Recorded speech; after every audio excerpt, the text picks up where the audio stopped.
You are listening to Radiant Creators, a collaborative project composed of people whose passion, purpose, and dedication requires forging their own unique path of empowerment and livelihood. A radiant creator isn't making a living, they are living.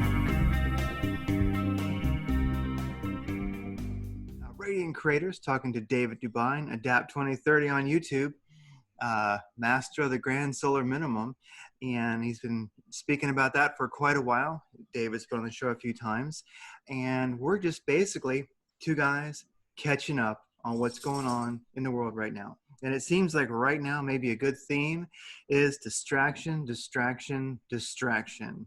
How you doing, David? Hey, great to be here. I am feeling more fun than a barrel of monkeys, man. This is how exciting it is to be alive in May 2020, because the distraction factor is going to ramp up 100x from here to October. And they're working really hard on that distraction. And one thing about that distraction I thought I'd mention, let's have some fun. Since we're using Zoom, I'll see if I can share my screen. Let's just see. I don't know. Can I share it? Can I share it? If I wanted to share it, I want to share a... Might as well share your Bitcoin too, man. Yeah, where's my restore phrases here? Let everybody get on the fun. So I thought, hey, if we're talking about distractions, can you see this little lady here? I absolutely agree with the sign. With the way we're being conditioned, and it's more as a retraining exercise for us. And now they're even splitting people based on their retraining. If politics wasn't enough to split you in the family, now it's this thing here.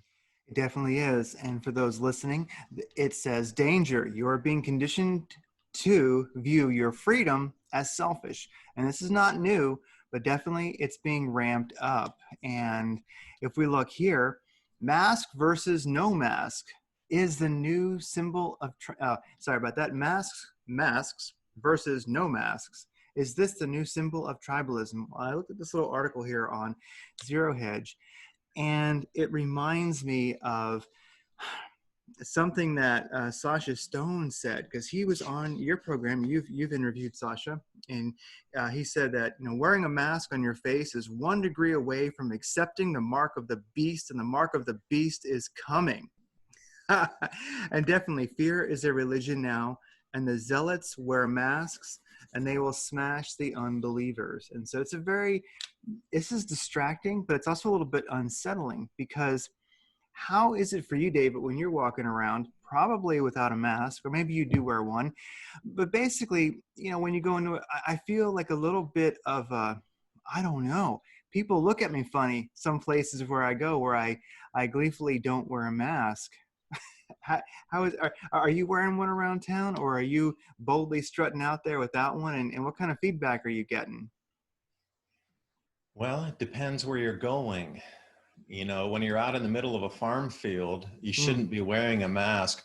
I saw a farm interview when they were doing, it wasn't a crop tour, because you got to realize this year the crop tours are being done virtually, but it was a news reporter going out to interview somebody in the countryside, and they were the only two in the middle of like 5,000 acres, and the guy was wearing a mask.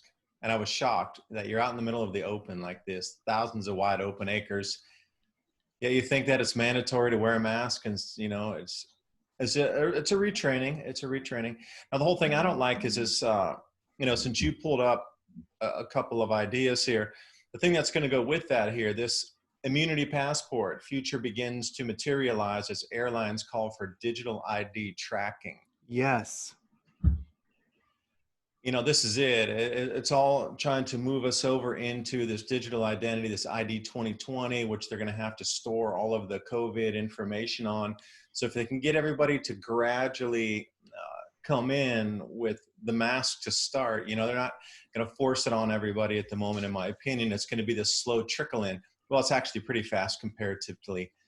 But to get you to adopt the mask and then enforce those with the mask, what happens when it comes to the vaccine and you don't have it, or you don't want it, or people in your family don't want it, or you don't want it and people in your family want it? It's something like this with the mask, no mask. Similar. Yeah, I agree. How it's trickled in, it's not a full on, push where everybody has to do. There might be too much pushback. But to get people to self-regulate and self-police, yeah, right there. I saw that one too. That is amazing.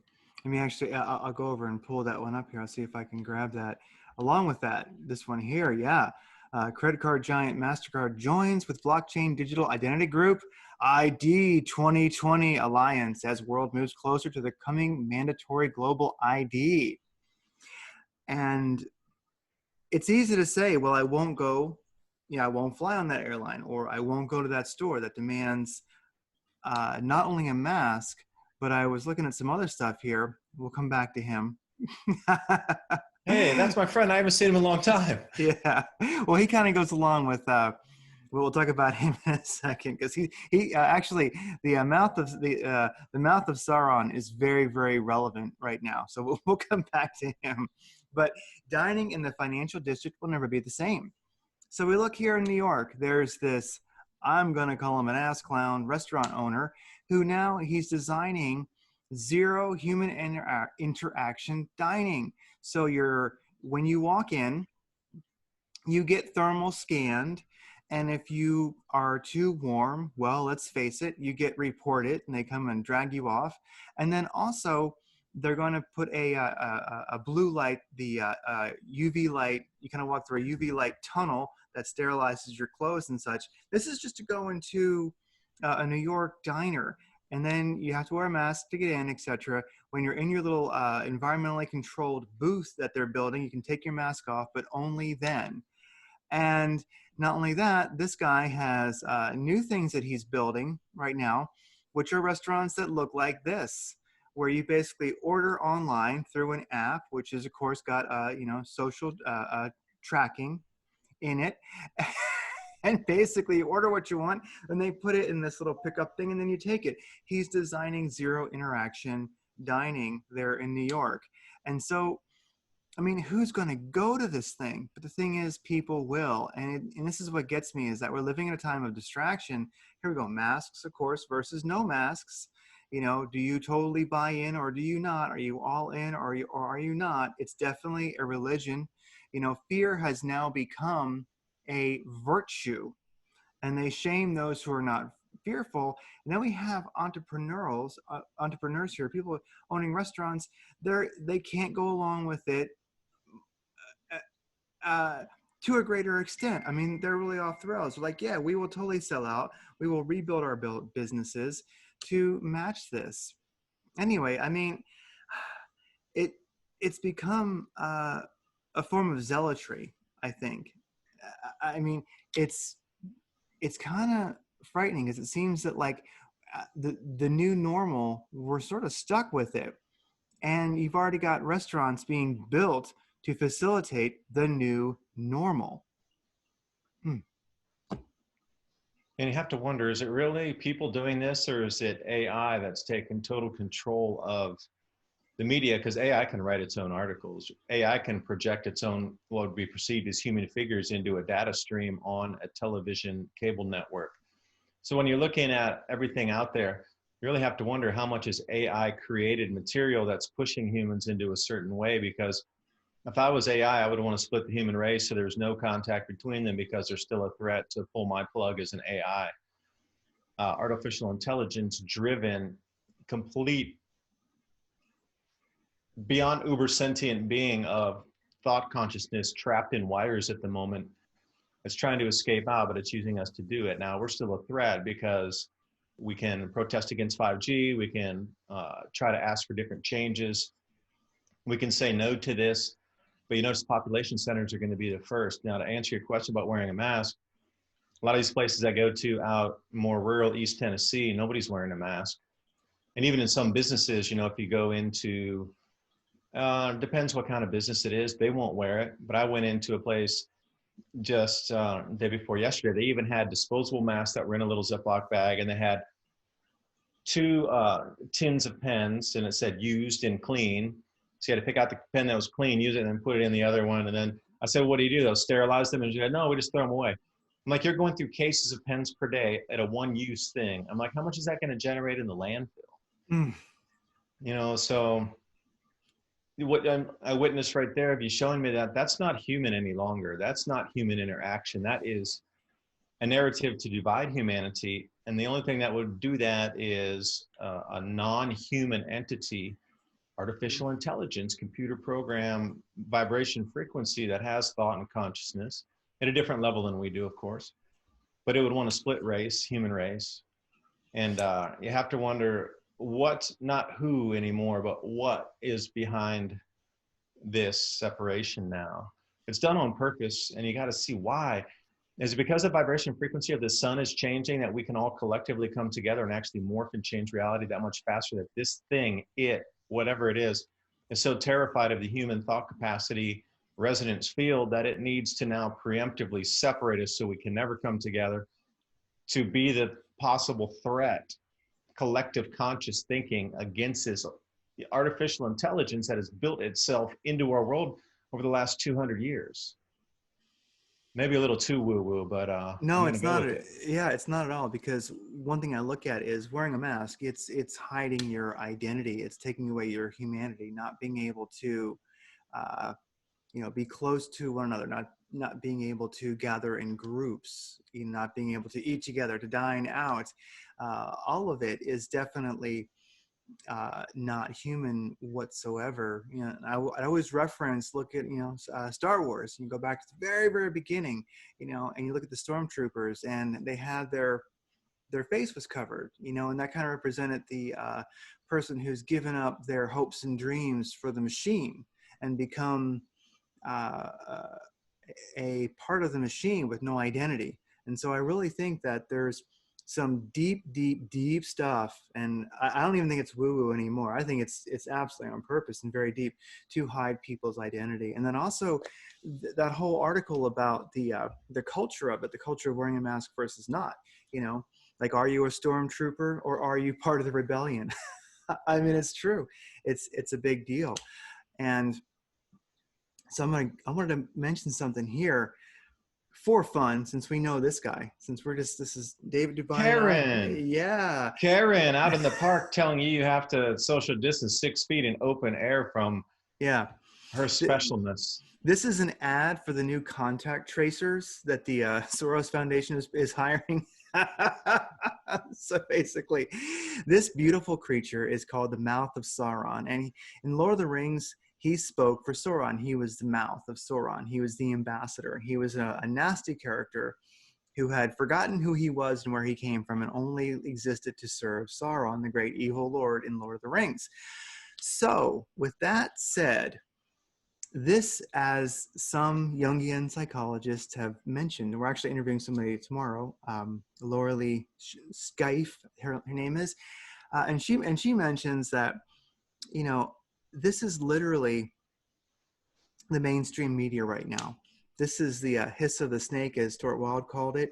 And if you look at the Lord of the Rings trilogy, one, and of course, I guess it's 4 if you throw in the Hobbit. What did the Mouth of Sauron desire to do, and what did it do? It wanted you to, just like Sauron, to despair, believe you were totally alone and without hope. That was the idea. And that's how, when you look at, and I forget the king's name, sorry about that, but we all know Wormtongue. You've got Rachel Wormtongue. You've got Tucker Wormtongue. You've got Anderson Wormtongue. You have all these evil creatures that are ultimately extensions of Sauron, evil, the mouth of Sauron, and they're whispering in your ear. So when you despair, when you believe you are alone, when life is hopeless, you lose your way. And this king, I forget his name, sorry, Lord of the Rings fans, he could only hear what Wormtongue told him, and he could only speak and see the world through Wormtongue. So basically, this is something I'm seeing with this distraction, and division, is that people, what I hope people don't do is fall to despair, because when you despair and you believe you're alone and that it is hopeless, then, and the next thing you know, the plan sort of starts to all come together. And that's what I hope is not the case. And like David DuByne is saying, distraction. And we could talk about, Karen. So really, don't listen. The enforcer. To Karen, don't listen to the contact tracers. Don't let them blind you to life, because once you despair, then basically they own you. Be careful. And one of the things that we're seeing as far as despair, I think, is, well, of course, we've got this non-human dining, zero contact dining, but then also we were talking about earlier about India and China conflict. And I watched this video on Al Jazeera about it. And I must admit, I'm not too schooled on this, but it does seem that, China's being a bit expansionist. And it seems like one of the things that's really bothering them is that India kind of is more building their alliances with Japan and the West than China. And it seems that, do you think we actually are close to conflict between China and India? And do you think China is instigating that? Or is all this just a big show, more distraction? Well, just on a fact there, China sent 10,000 troops over the line of control over the last couple of days. That's provocation. And more to your point, when we look at these cycles repeating in history, and we start to look at this grand solar minimum cycle and the super grand solar minimum cycle on maybe a 2,000 year culmination, which would be, 5 of these 400-year cycles. Then we can look out and start to see 3,600 years, 4,000-year cycles. So whatever's inbound, it seems that it's going to be such a calamitous event that there just won't be any way to save our present existence. Like, are we all going to die off? No. Is everything you knew in terms of the way of your life going to morph and change? Yes. Can we pick up the pieces after this event runs the next 10 years? Sure. We've done it for the last at least 12,000. Well, we've done it for the last at least 200,000 because Homo sapiens sapiens been through several ice ages. That was a large, vast change compared to maybe what we're about to experience on a 4,000-year climate shift. But the current economy can't hold through on a debt-based system. So with that being said, the economy seems to be sacrificed at the moment.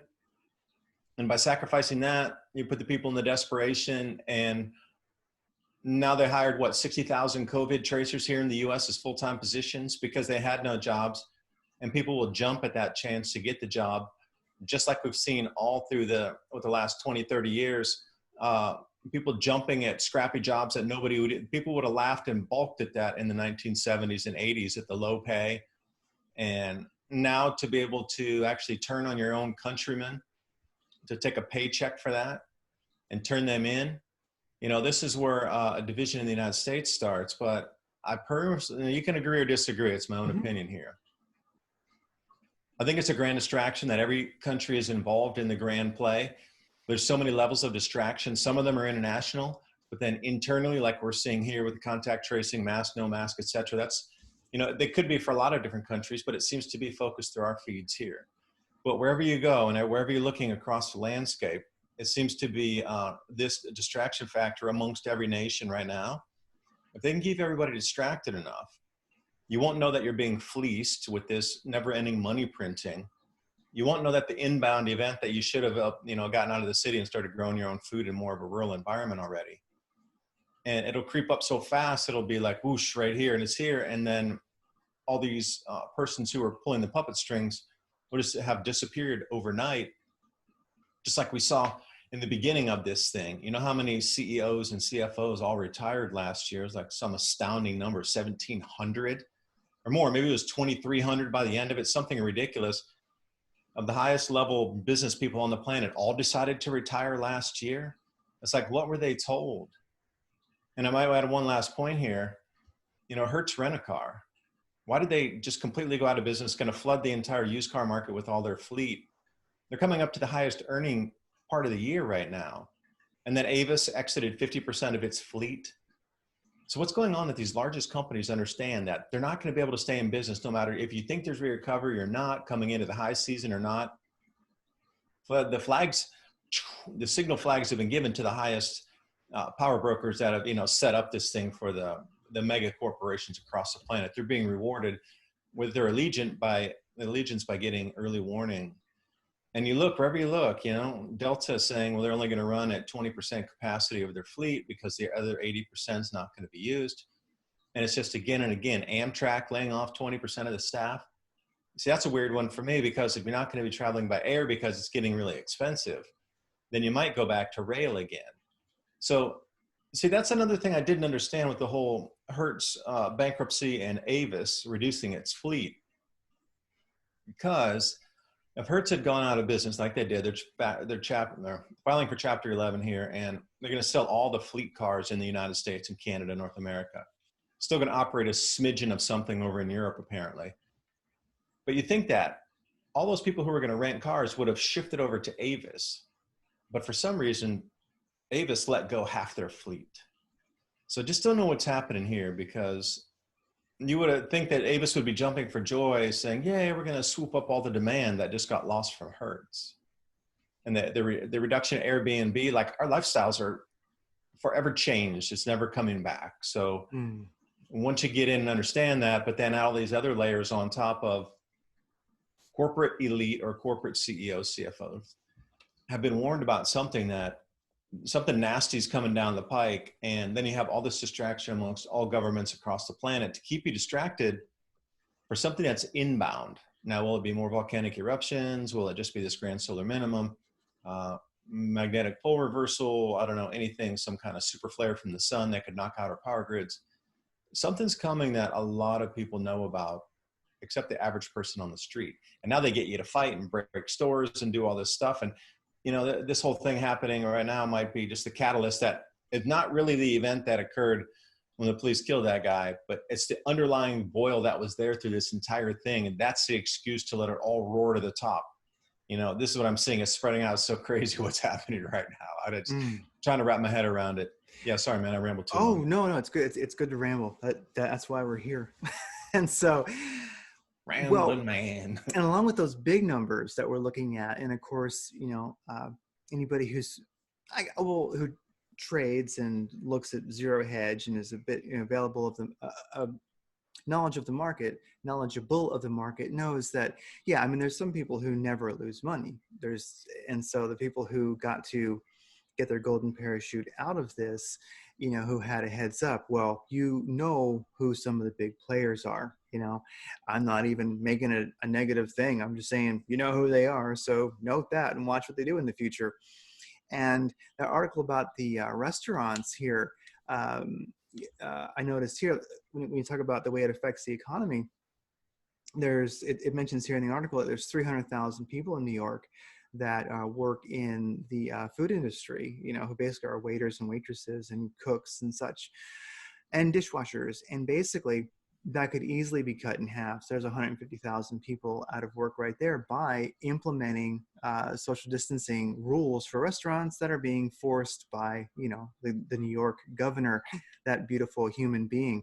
And also I wanted to mention Airbnb, since you mentioned them. Well, Airbnb, there were a lot of people who were doing quite well with that, and they had bought several houses and were Airbnb-ing them.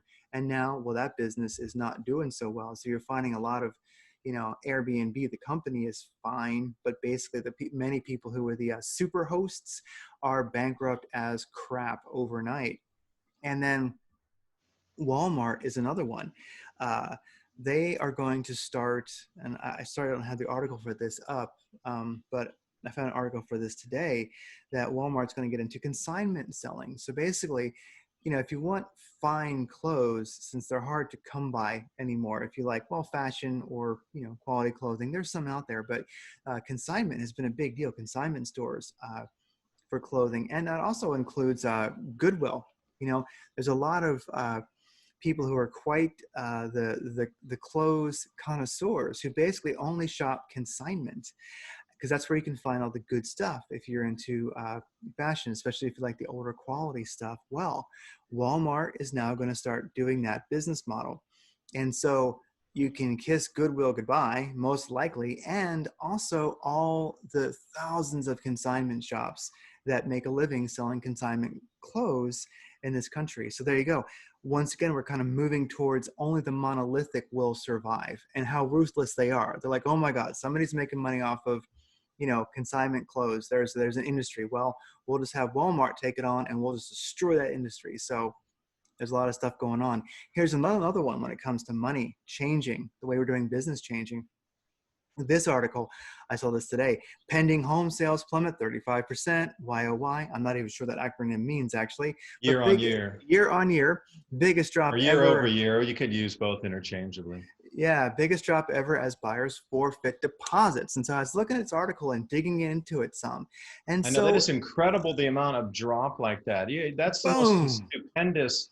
You know, you're talking about a deflationary event inbound here. If you wanted to talk about deflation first before hyperinflation, you're witnessing it right here. Yeah. So those people who have existing homes, since there's such a collapse in buying, are going to have to keep dropping the price, because I want to buy a home right now. I want to get more land right now, but your price is too high. Yeah, there's no more demand anywhere. It's completely buyer's market now. So I'm going to drive you down on the price. That's deflation. And then swoop, and then hyperinflation is going to hit. And then and so it's fine when it's a seller's or a buyer's market within some reason, but right now the buyer's market, they can, make an offer, you don't take it, they'll wait, and so it's not so great. And you look at this dip that we're having now. I mean, we haven't seen that since after 2008, basically, when we were in that recovery, and now boom, lower than we ever have been. So this is massive. And it struck me, and I had to do a little bit of link. Are you licking the links? Yeah, I do a lot of lick. Or was it snow leopard? Yeah, I had to ride my snow leopard and do a lot of licking to check this story out. But basically, Sicko. While I was running through the forest, out of my mind on psilocybin, it came to me that perfect. Share, please. Yeah, that Sedona vortexes are a great way to connect with God on mushrooms. Well, anyhow, besides that story, this is true. And I think what really struck me is if you look at this story, as buyers forfeit deposits, buyers have, within a very short amount of time, because let's face it, I mean, you close on a house in 30 days on average, sometimes 15 if you're in a real hurry, right?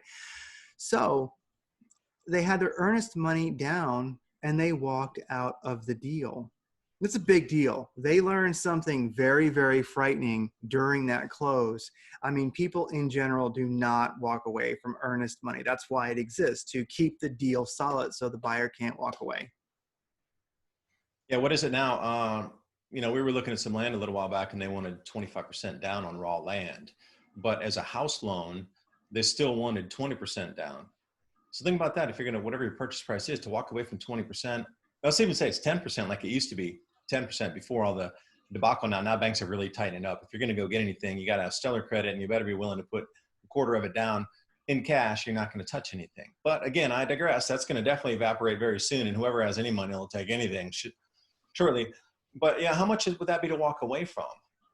In this day and age, if you're going to walk away from like 20, 40 grand, whatever it is you're going to buy, 50 grand on a house, if it's a couple $100,000, you're going to have to put down at least that much. That's a lot of money to walk away from.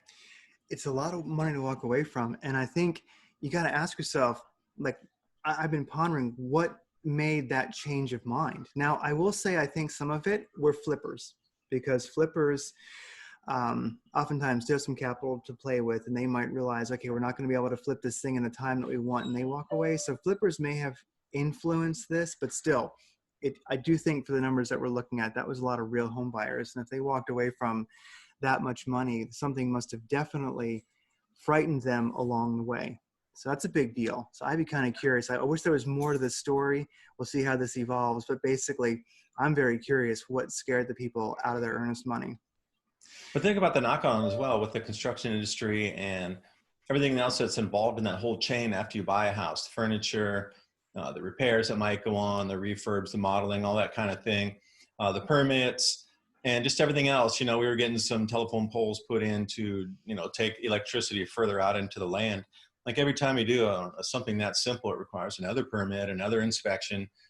But that whole chain of revenue for a county or a city, and not only that, but those big ticket items that you usually get when you buy a home, washers, dryers, ovens, refrigerators, that just evaporates too. So these big ticket items is where I'm seeing a lot of the deflationary pressure right now. And I assure you, please hold your money. You're going to be able to pick up those items for pennies on the dollar coming up pretty soon here, because nobody's going to want to buy them. So there's going to be absurd, absolutely. If you think that's crazy, 35% decline, some of these prices might that slash 70% or something, on the next buy of a big ticket item. You might even get for 90% off. Oh yeah. So I think that's a trick right now. If you're interested in real estate of any kind right now, just don't lose money. Just wait, because it's only going to get better. So if you're a buyer, well, good for you. If you're a seller, well, I'll talk to you in a decade. We'll see how it worked out. Watch live. Yeah. Can I hit you with one thing Yes. quick? I wanted to go back to this. I want to show you my camera here. This one. This ID contact tracing one here that had this scary picture. Like when you said everything is going to the megalopolis in terms of the behemoths that are going to control everything. The Zero Hedge article also. The immunity passport is going to, I think, be part of that for you to be even able to access the stores. It's like you said, Walmart might wipe out all the consignment shops. Well, if you're going to want to enter a Walmart or enter a supermarket, X, Y, or Z, or enter a airplane such as this, they're going to have to do this contact immunity tracing passport digital ID thing before you'll even be able to go into the corporate controlled behemoth purchase points. I'm sure that's going to be part of it moving forward. These verses in the Bible that talk about you can't buy, sell, or trade without the mark. We're very close to that now. And religious or not, whatever your beliefs are, I mean, it's about as close as you can get to something that has been written and well versed around the planet. This is like one of the most famous verses becoming. This is going to be it. You're not going to be able to go in and purchase anything without this mark or this digital chip or whatever it's going to be, a manifestation of this ID 2020 thing. Under the skin, not a fan, not me. I'd rather go live with Sasquatch, Yeah, I'm with you. And the thing about it is like Sasha Stone said, wearing a mask on your face is 1 degree away from accepting the mark of the beast. And I've definitely thought that it's religion now. There is the religion of COVID. There really is. It is a religion, and there are zealots. And fear has become a virtue. It's become a virtue of the religion of COVID. So you've got people who are zealots and scary, and they don't like the unbelievers. And so we shall see how that plays out. But we'll see how many people, what percentage of the population is willing, because it's hard. Because here's one, like a story like you were mentioning. It's a little different. This one that we did look at earlier, credit card giant MasterCard joins with blockchain digital identity group ID 2020 alliance as world moves closer to the coming mandatory global ID. So whether we have a global currency, or I think more likely global currencies, still, at least your local, your country's government would control your ability for your funds to work. So now rather than having a MasterCard or a Visa or money, cash, whatever it might happen to be, a debit card, not using a bank, it doesn't really matter. The only way that commerce can happen would be to identify, ID 2020, for those who don't know, that's a retina scan, and I do believe a fingerprint. I think it's both of those put together become your ID, your digital ID, and then you wouldn't have a credit card number. You just have your retina scanned, basically. And if you look at the Gates Foundation, who's put a lot of money into, basically they own ID 2020, their whole take on it, this exists because humans are too stupid to basically have an identity that's not, tied to their DNA, basically. We don't trust them. We need to control them. So what bothers me is the darkness around ID 2020 and the fact that a MasterCard, company, or the MasterCard company would even want to deal with them at all. So you see like these dark players. Here you go. It's like these dark players are kind of surrounding us. Here's Karen. They're surrounding us, and they want us to despair, feel that we're alone and without hope. So that's one thing I wanted to definitely mention, along with some of this stuff that's going on with division and distraction. Before we hit this division story. Yeah, now let me jump in there real quick. And this ID 2020, see, now here's where they're really going to get you. If you own your land or you own your house and you have it freehold already, you paid off your loan completely, you're like, I don't even need to use the banks anymore, man. I'll just work with cash. I'll sell whatever, and I don't even need to work in the cash system. Problem is, when you come to pay your property tax, if you don't have the ID 2020, they won't accept your money. Even that might be the guy that takes the money or the girl that takes the money. that has known you since like you went to high school together and you've known you for 50 years, they won't be able to take your money because you don't have the ID 2020 to match. So you won't even be able to pay your taxes, and then you'll default, and they'll take your home from you.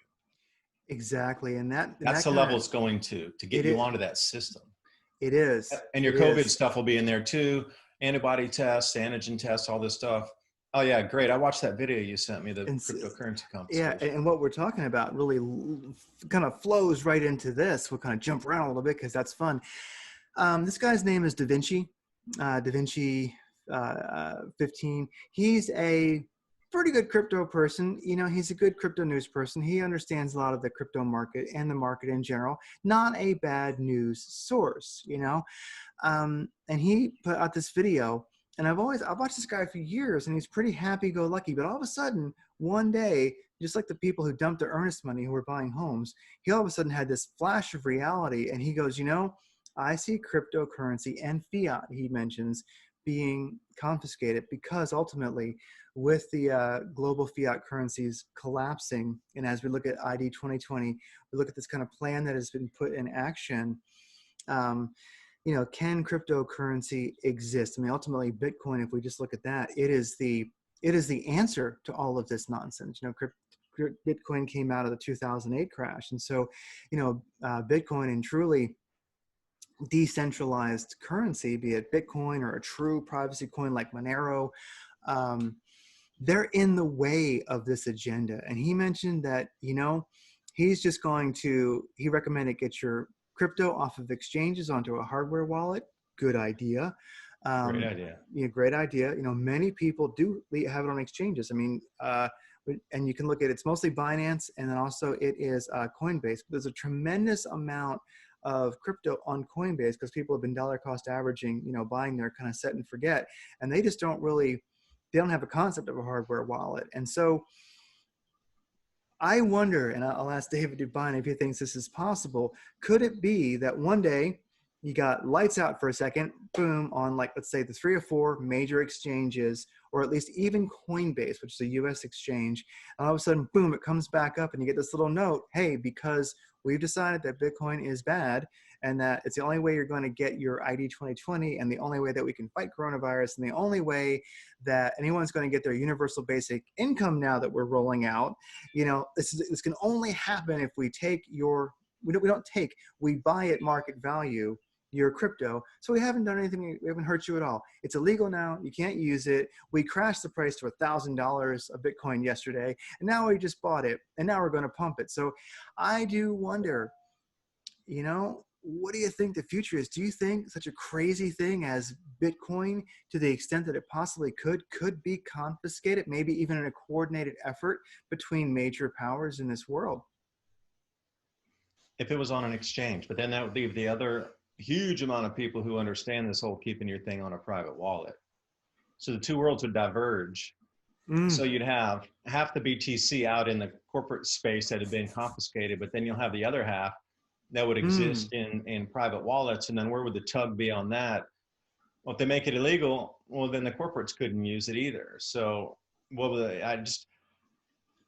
confiscating and resetting the debt based on whatever asset value there is, whether it's like, all right, we're going to buy every mortgage across America. And because I was talking to somebody not too long ago, and they were saying that, you know, during 2008 and 9, their realty company had all their mortgages called at the exact same time, even though their commercial properties had paid on time. They were never in arrears for any payments. They were, you know, had been paying on time for, you know, over a decade and whatnot. But then they got really put into a pinch and all their loans got called in. Now they were able to work around and get, you know, somebody to loan them the money on a private side to cover all that. And then they took possession of the property.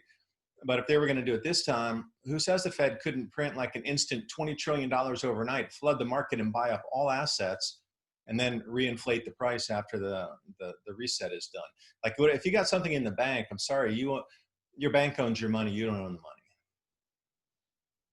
That's totally true. And that's the law too. And that's the thing about exchanges. You know, I mean, if your money's on an exchange, it's the same as having it on a bank. I mean, they're just saying, oh, this account has this much of this cryptocurrency. You don't own it. You just own well, their word that they will give it to you if you want it. Yeah, it's very true. Same as a bank, an exchange, crypto exchange. Just my personal opinion, the fiat's not going to hang around very much longer here. I would say, by the end of the year, we're going to be looking at a very different economic landscape. Could the reset occur during that time? I think we're going to bounce into somewhere in the deflation at the end of the deflation cycle, somewhere in or around the end of the summer. And as soon as the lockdown 2.0 goes in, it's going to hyperinflate away, because whatever was left standing at the end of that, the business cycle is completely, there might be some businesses that can exist in the next lockdown.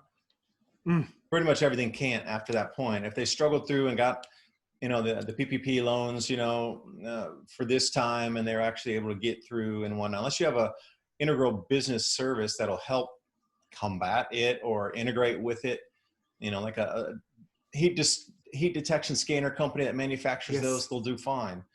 But almost all the other 90% won't this second lockdown. It's so many almost just barely scraping along hanging by a thread right now.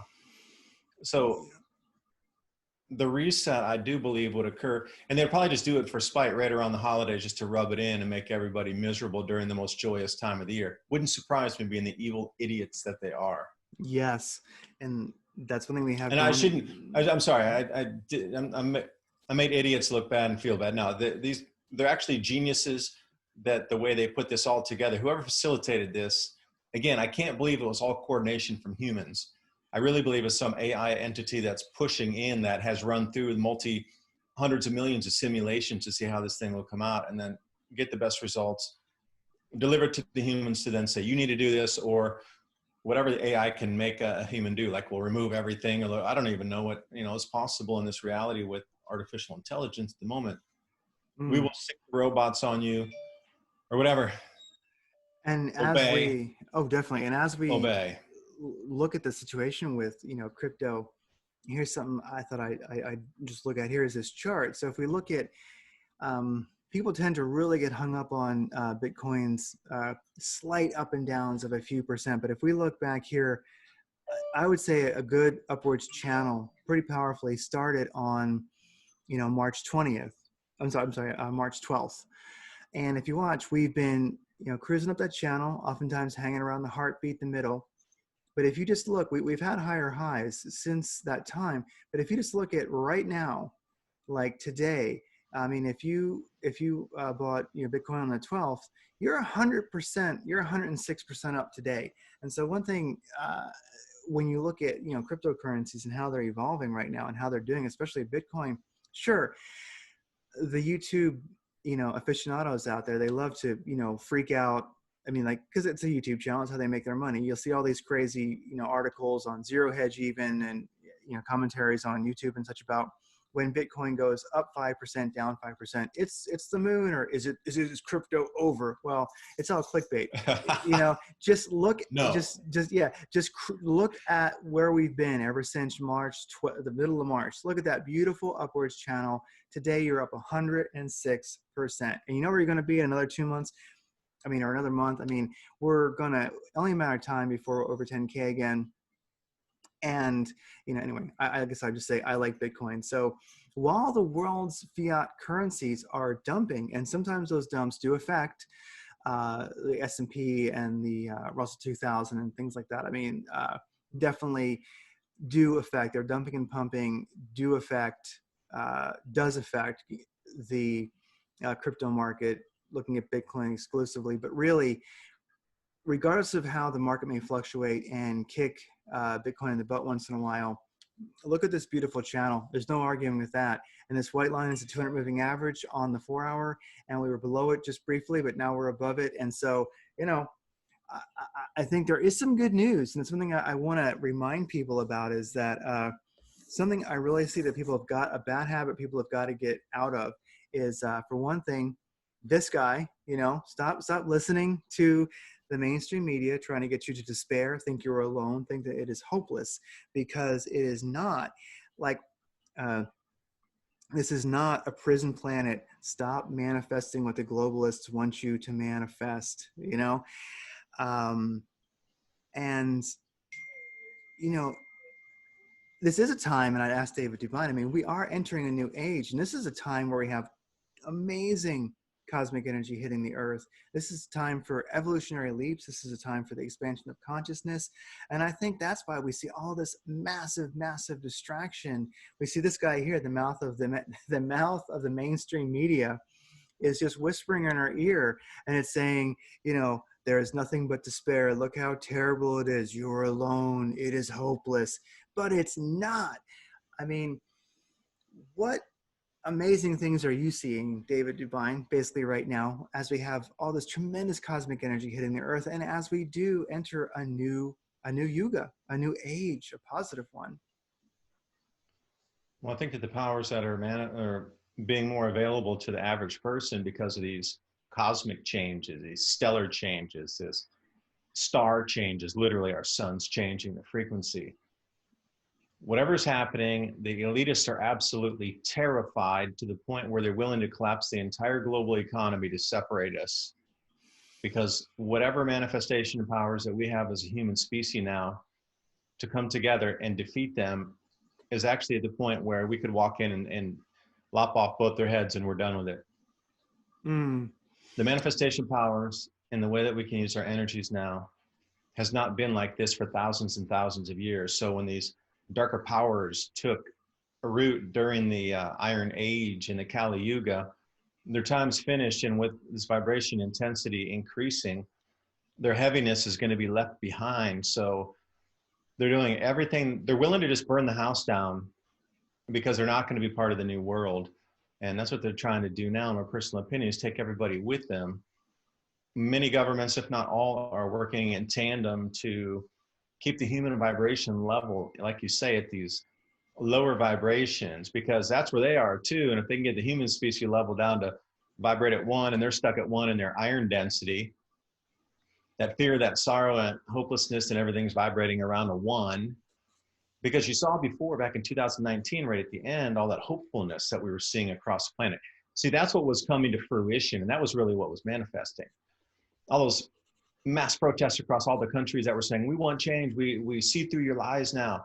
Well, now you're not allowed to protest, you can't come together, you got to stay away 6 feet, you can't have more than a couple hundred people. Oh, you're under arrest for having 52 people instead of 50.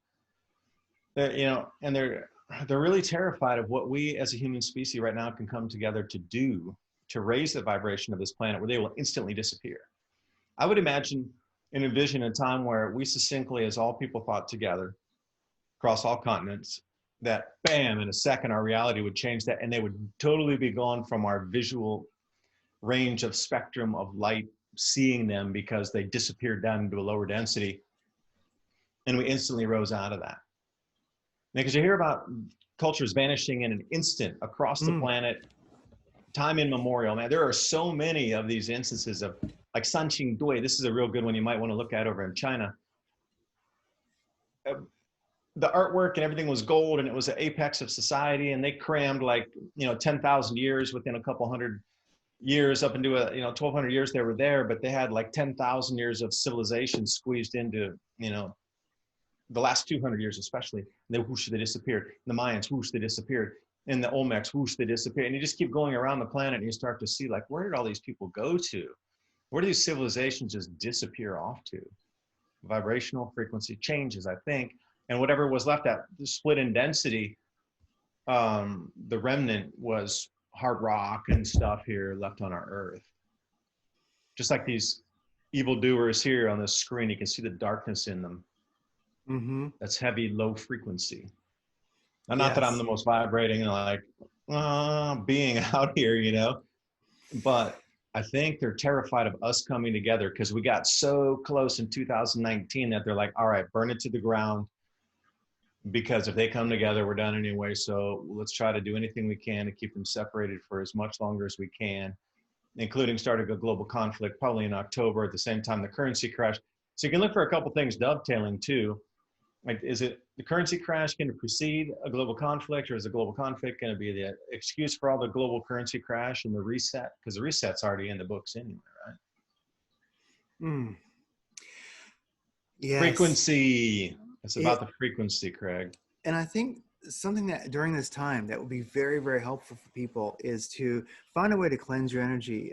Something I did, actually we did, is we did a social media and news fast for a week, and then actually even stopped drinking for a week. And I'm not a heavy drinker, but like a glass of wine in the evening, you know.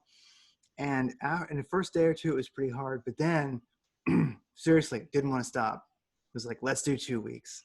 Um, and I realized, oh my gosh, I can sleep at night. You know, I have vivid dreams. And so I just realized that this, you know, this hiss of the snake, this despair, aloneness, hopelessness is constantly being pumped out. And it's not just on the TV screen, it's like a psychic attack on humanity. It's an energy, it's a force. And so you got to find ways to get your energy up. And like one that I love is Wim Hof breathing. I can link to that in the show notes. It's just an 11-minute practice of deep breathing. It's like a rocket ship to Pluto. Clean your energy. Nothing does that like nature. Get out in nature if you can. Also, tending your garden, whether it's hydroponics or your garden, you got to get that energy clean. You got to get that movement. Got to exercise, you know. And also I'd recommend like Becoming Supernatural, book by Joe Dispenza. Chapter 3, making your sigil, you know, focusing on what you want, making that a symbol. And then he has, you can download from his site, like a meditation with cool music in it and such, where he guides a meditation through focusing on that, becoming nobody, and then creating it. So really, what are your practices right now, David, for like, because you know part of the work you're doing in the world is you're seeing what these two monsters are doing. You're seeing this, all this evil, and you're helping people realize what it is and helping them find a way through it. How are you like shaking off the darkness, and how are you staying positive, and how are you creating the future that you want to have? Planting in my garden. Mm-hmm. And understanding that if you're going to do the Wim Hof method, please don't be wearing a mask when you do it. Ugh. You know what I mean? There'll be some people doing Wim Hof with a mask. I can't believe it. Please don't do that. You're going to pass out probably.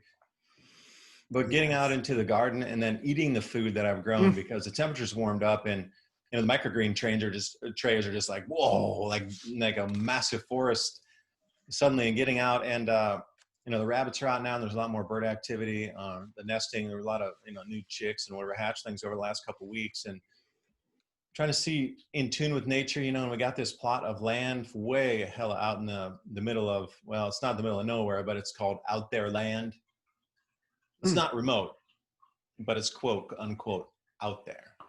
So getting all those preparations together, and just you know, really enjoying a field with no sound except for nature and the river running by, a small river. It's just, nature's my cleanser, because I do need to dive into this a lot every day just to try to figure out where it's going. Like after the collapse and all this reset and everything, I don't know if I'm going to continue with the channel, but because at that point we'll have run through everything that we need to. So just trying to work through it the best I can right now during these changes. After the reset, things are going to be quite interesting and different. There's going to be a whole lot of other levels of control.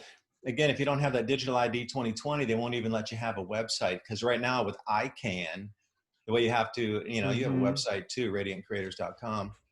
So ICANN, where you have to do your registry so you can even have your website, that's going to also be linked to the ID 2020. So even if it's simple as like, man, I want to live out, have satellite internet on my land, out beyond mobile phone range or out beyond any tower range, I can't even have a website because I won't have the ID 2020.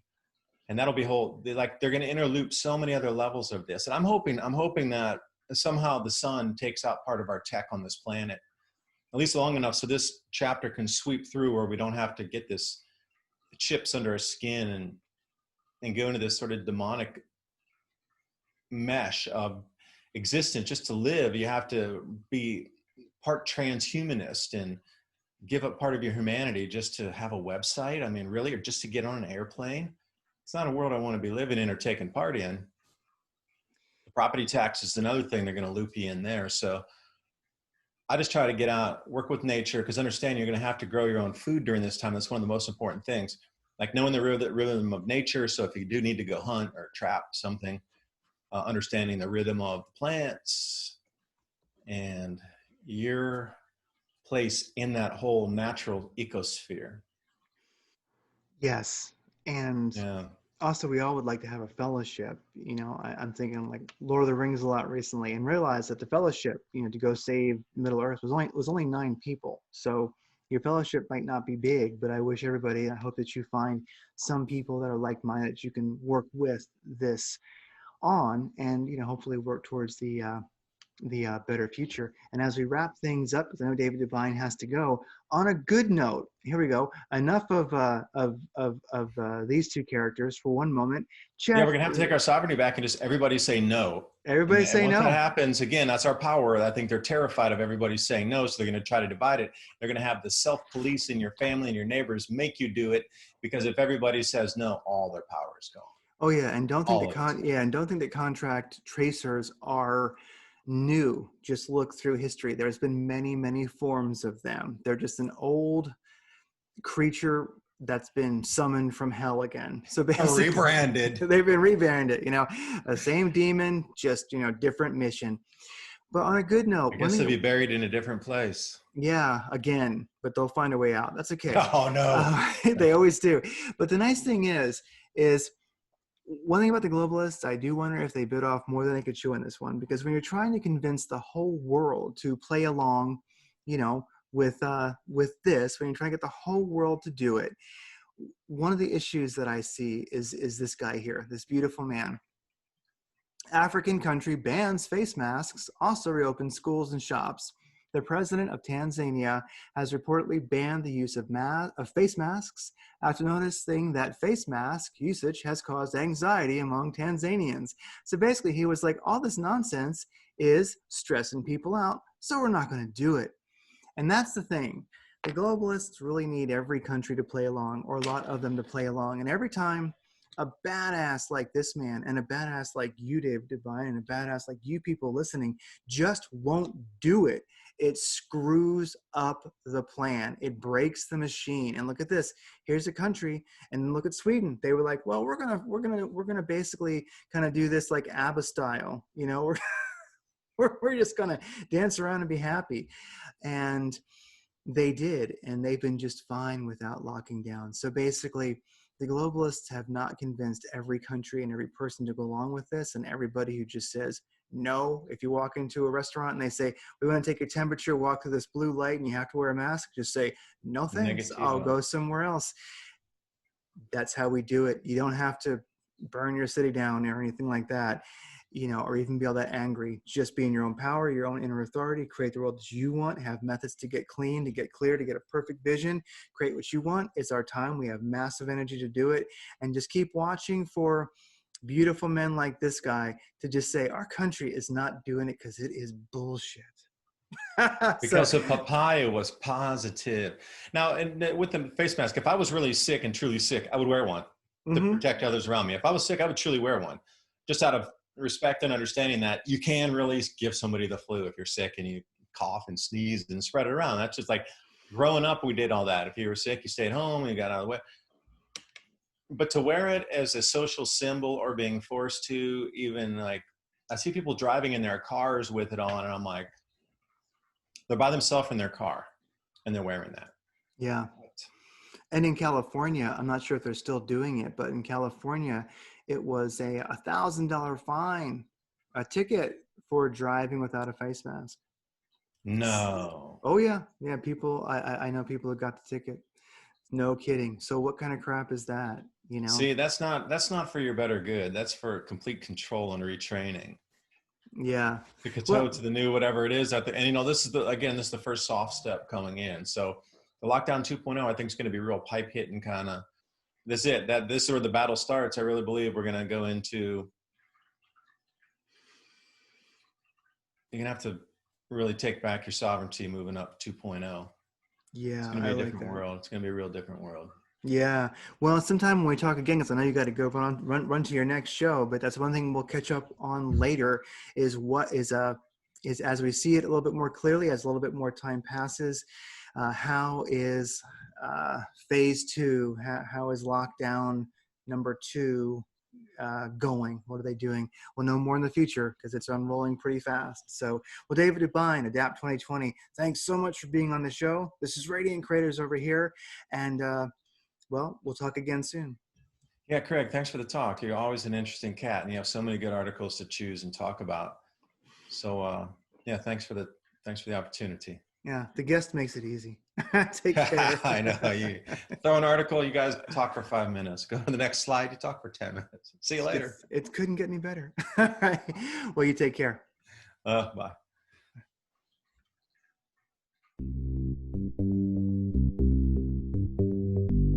You are listening to Radiant Creators, a collaborative project composed of people whose passion, purpose, and dedication requires forging their own unique path of empowerment and livelihood. A radiant creator isn't making a living, they are living.